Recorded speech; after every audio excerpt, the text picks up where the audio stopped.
Welcome to the screencast on vitamins by Ms. Chen. Now, what is vitamin? What are vitamins? Vitamins are nutrients whose functions are to, number one, protect the bodies, protect our bodies from diseases, keep our bodies from functioning well, and is needed only in small amounts. You'll find that when I go through minerals, they have almost similar functions. Now, they can also be found in supplements. We will take a look at what supplements are later on. Supplements, if you take a look here, these are really what we call as supplements. Okay, so there are fat-soluble vitamins and there are water-soluble vitamins. Now, what are supplements? Supplements can come in pills, or tablets or liquid form. If you go to a pharmacist, you will see so many of this here, like GNC, Guardian. All these are really supplements. Now, the thing is, it is usually for people who lack a particular vitamin or mineral. So I can be lacking calcium, I want to eat more calcium. I'll be lacking vitamin A, I want to eat more vitamin A. Okay, but there's a danger because now people are paying more attention to health, and they seem to think, oh, I read there's so much, people say that omega-3, for example, omega-3 seems to be really good and I need to eat more omega-3, so I buy a lot of omega-3 and I eat them. So it can come into danger of overdose. Overdose. That means you eat too much and it might be harmful for your body, or excess instead. Now, there are two types of fat-soluble vitamins. Number one, vitamin A, is needed for healthy eyes. If you do not have enough vitamin A, you will get night blindness, lacking. Lacking means not enough. Number two, healthy skin. If you do not have enough, you will get dry skin. Now, for vitamin D, we can mainly get it from the sun. It's needed from strong teeth and bones because it works together with another mineral called calcium. If we do not have, that means we lack it, it will result in rickets, where the bones of the legs are really very weak and to support our body, and it becomes out of shape. We'll take a look at them later. Now, this is an example of night blindness. So as you can see, there are two pictures here. If you are healthy, so that we don't have any vitamin A deficiency, what you can see is that you can see the lights from here and you can see it approaching. That means at night you can see that far. However, if you have a vitamin A deficiency, you won't be able to see such a thing. That means you won't be able to see the headlights coming on. You just see like patches of black here, patches of black here. You can't see much.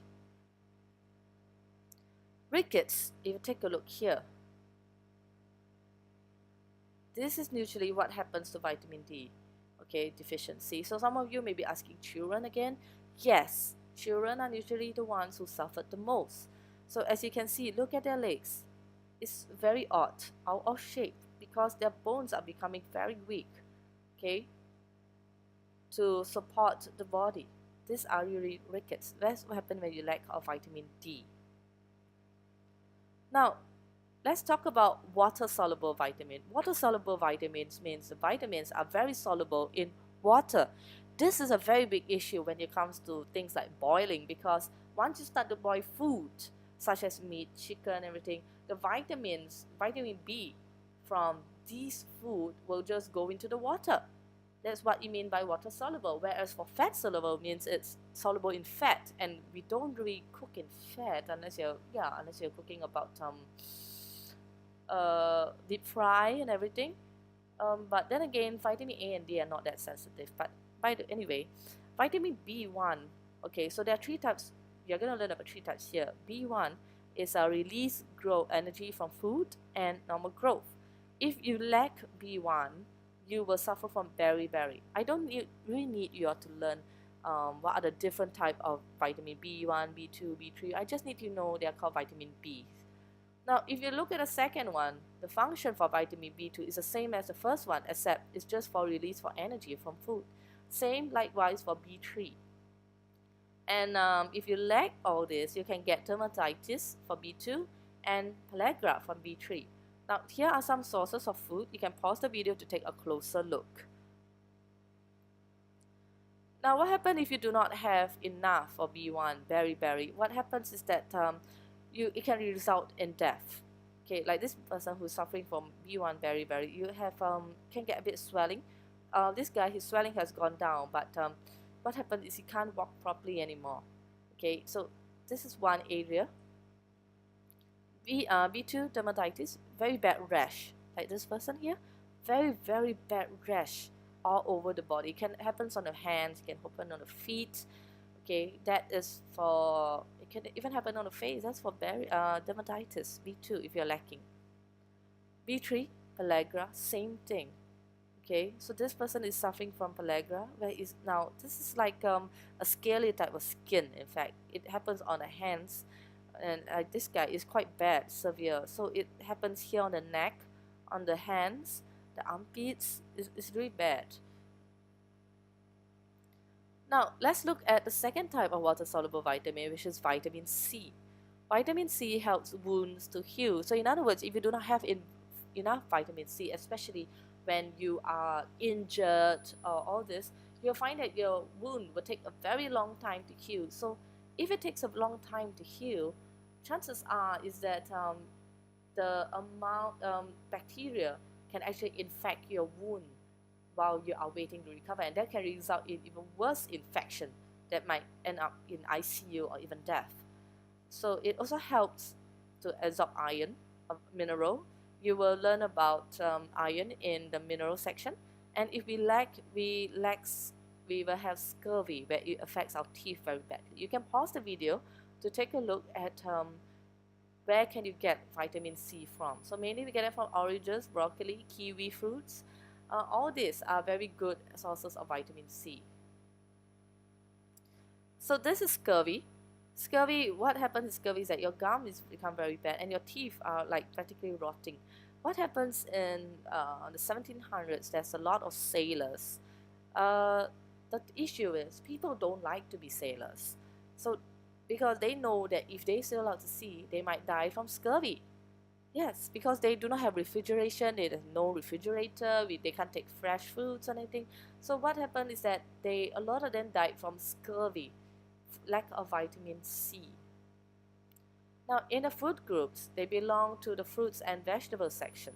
So different fruits and vegetables contain different types of vitamins. So for example, oranges and kiwi, vitamin C, carrots, vitamin A for our eyes. In the Singapore Dietary Guidelines, why we have this as eat more fruits and vegetables is because a lot of people do not have enough of these servings. So some idea suggestion is that instead you can add vegetables to your meat dishes. You need at least 2 servings of fruits and 2 servings of vegetables. Okay, that means you're talking about like 3/4 cup. 3/4 cup of vegetables and 1 wedge of watermelon, 1 orange. Okay. Snack on fruits and vegetables instead of popcorn and cakes, alright, and drink more fruit juices instead of soft drinks.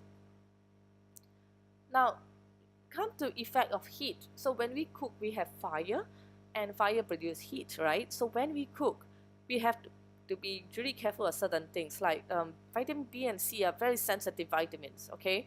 So they are very sensitive to heat, air, and water. So what you need to do is you need to cook vegetables for a very short time. And you need to use as little water as possible. And you cannot do this. You cannot put all this and then soak it in. Because what happens is that vitamin B and C from all these vegetables and fruits will start to leach into the water.